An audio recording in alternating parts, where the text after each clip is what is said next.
গরম তো চলে এলো, সবজির দিন প্রায় শেষের দিকে। এখনই তো সবজি তো খেতেই হবে, আর কয়েকদিন পরে তো আর সবজি সেরকম খাওয়াই হবে না। তাই আজ ছিল শনিবার দিন ভাবলাম একটু সয়াবিন রান্না করি। ভাবলাম কেন আলু দিয়ে আর সয়াবিন, আর সবজি দিয়ে সয়াবিন করি। এভাবে কখনো রান্নাটি করে দেখবেন, ভীষণই খেতে ভালো হয়।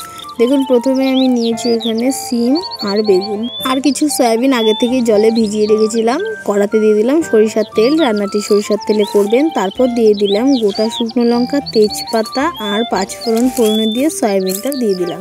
দিয়ে ওখানে নুন হলুদ দিয়ে সয়াবিনটা প্রথমে কড়া করে ভেজে নেব। সয়াবিনটা ভেজে রান্না করলে কিন্তু বেশি ভালো হয় খেতে। অনেকেই এভাবেই দিয়ে দেয়, কিন্তু একবার ভেজে রান্না করবেন, এভাবে বেশি ভালো হয়। তারপর সেখানেই কিন্তু ভাজা হয়ে গেলে দিয়ে দেব সিম আর বেগুনটা, দিয়ে নাড়িয়ে চাড়িয়ে মিশিয়ে নেব। আর যারা এখনও নতুন রয়েছেন, আমার চ্যানেলটি সাবস্ক্রাইব করেননি, তাদের অবশ্যই অনুরোধ করব চ্যানেলটা সাবস্ক্রাইব করে বেল নোটিফিকেশনটা অল করে আমার পাশে থাকার জন্য। আমি কিন্তু গ্রামাঞ্চলের ভীষণ পুরনো রান্না আপনাদের জন্য খুব সহজভাবে খুব কম তেল মশলায় তুলে ধরার চেষ্টা করি। হেলদি এবং টেস্টি দুটোই বলতে পারেন। তো সকলে পাশে থাকবেন। তারপর দেখুন, অনেকক্ষণ সময় ধরে কিন্তু হালকা আছে আমি বেগুন আর সিমটা ভেজে নিয়েছি। তারপর দিয়ে দিলাম এখানে মশলাতে সেরকম বিশেষ কিচ্ছু নেই, শুধু আছে ধনে জিরে লঙ্কা, বাস এতটুকুই।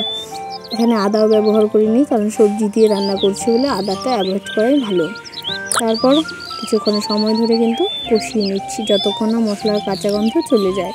তারপর সামান্য ঝোল দিয়ে দিলাম, খুব বেশি ঝোল কিন্তু ভালো লাগবে না, এটা একটা মাখো সবজির মতো কিন্তু হয়ে যাবে। তারপর ঝোলটা ফোটার জন্য অপেক্ষা করব। হালকা ঢাকনা দিয়ে দিয়েছিলাম, এতে করে একদম সিমটা গলে যাবে, বেশ ভালো লাগবে। তারপর ঢাকনা খুলে দেখে নেব রান্নাটি প্রায় আমাদের হয়ে এসছে। কেমন হয়েছে রান্নাটি? খুব সহজ বা সাধারণ রান্না। বেশি অসাধারণ রান্না খেলে বেশি দিন আবার বাঁচা যাবে না, তাই না?